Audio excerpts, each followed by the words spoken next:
Oi gente, tudo bom? Como é que vocês estão? O tema de hoje tem a ver com corrupção, com o Brasil, com o brasileiro, com cultura.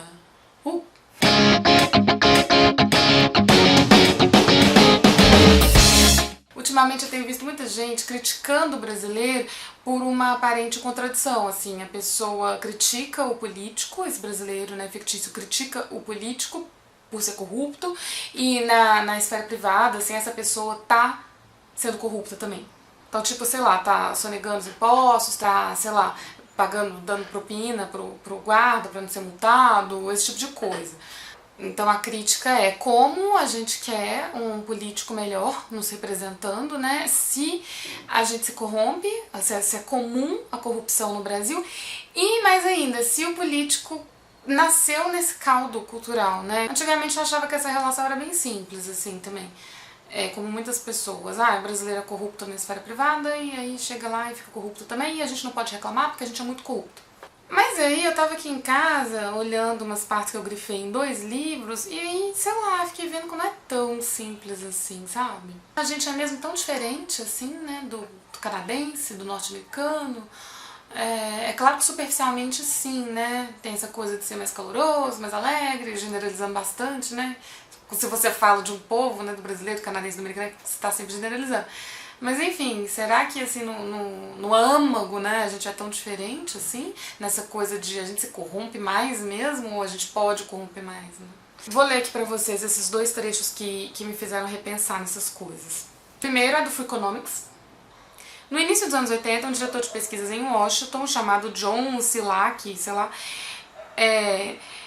já vira auditorias aleatórias suficientes para saber que alguns contribuintes estavam declarando dependentes inexistentes a fim de fazer jus aos abatimentos. Ou seja, as pessoas estavam inventando dependentes, né, para pagar menos imposto. Aí esse cara concluiu que o meio mais eficaz para pôr ordem na casa era simplesmente exigir que os contribuintes declarassem o número de registro dos filhos na Previdência Social, tá? Não tinha isso.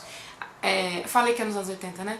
Não tinha isso e aí agora a galera era obrigada lá em Washington a colocar, em Washington nos Estados Unidos, não sei, a colocar o número de registro do filho. Não bastava só colocar o nome do menino.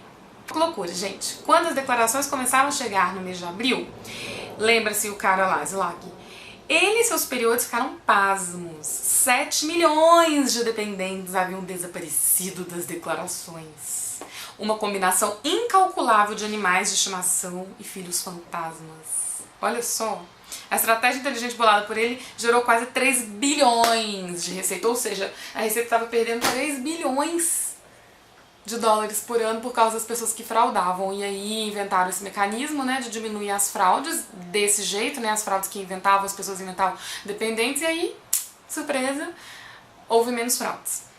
O outro exemplo, que talvez seja ainda mais interessante, ou não, né, sei lá porque eu falei isso, é igual interessante, é desse livro aqui, ó. Davi e Golias. Um dos estudos de caso mais conhecidos na criminologia é sobre o que aconteceu no outono de 1969, quando a polícia de Montreal entrou em greve por 16 horas. Montreal continua sendo uma cidade com ótima qualidade de vida, considerada uma das mais cumpridoras das leis e mais estáveis do mundo. Tipo, nossa, os canadenses são super certinhos, né? Obedecem às leis, seguem as leis, enquanto a gente brasileiro é tudo, né? Filho da puta, chato, desorganizado, zoado, enfim. Tá, esse adendo foi por minha conta. Bom, continuando. Montreal continua sendo uma cidade de ótima qualidade de vida.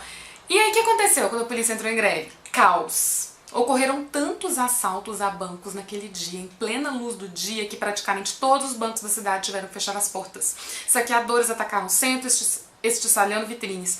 O mais chocante foi que uma rixa antiga entre os motoristas de táxi e um serviço de limusines chamado Murray Hill Limousine Service, em torno do direito de pegar passageiros no aeroporto, eclodiu em violência. Olha isso, gente. Como se os dois lados estivessem lutando por principados na Europa medieval. Os motoristas de táxi atacaram o Murray Hill, essa companhia aí de limusine, né, com coquetéis Molotov. Os guardas de segurança abriram fogo. Os motoristas de táxi então incendiaram o ônibus e o lançaram de encontro aos portões trancados na garagem do Murray Hill.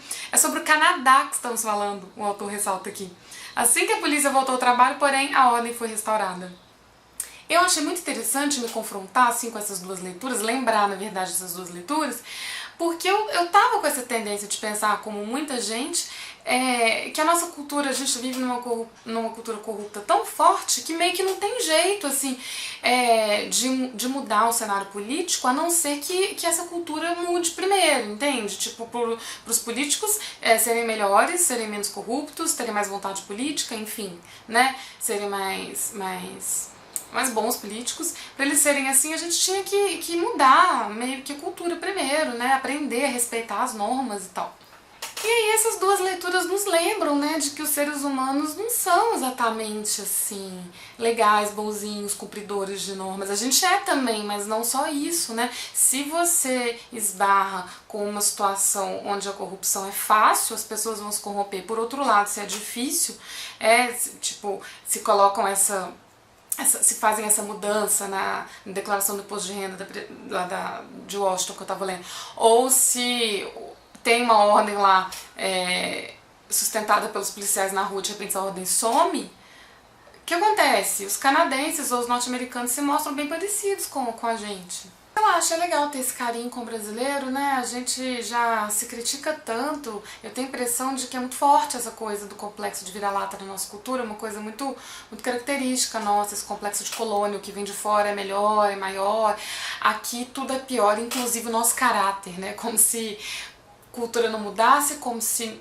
cada cultura não tivesse seus defeitos, todos têm seus pontos fracos, seus pontos fortes, dependendo dos critérios que se usa, dependendo de como você olha, enfim. Não tem cultura perfeita, como o Levi-Strauss fala no... Qual é o livro? No Tristes Trópicos. Tem uma parte que ele fala isso, que a gente tem mania de idealizar o outro, né? Não só o europeu, de fora, mas também as culturas ditas primitivas, né? As tribos coletoras, caçadoras, como se, sei lá, eles tivessem uma alma melhor que a nossa, né, mais nobre. E não, né, eu tendo a pensar pelo menos que as pessoas são muito parecidas em termos de sensações e sentimentos, as coisas são meio universais, né, medo, ambição, paixão, né, se corromper quando não tem ninguém olhando, né. E é isso, gente, espero ver aí a opinião de vocês aí nos comentários sobre esse assunto e podem sugerir assuntos também para eu abordar aqui. No mais, se você ainda não curtiu minha página, curte, né? youtube.com/canal da Lili, no Facebook eu tô como facebook.com/blog da Liliane Prata. Tchau!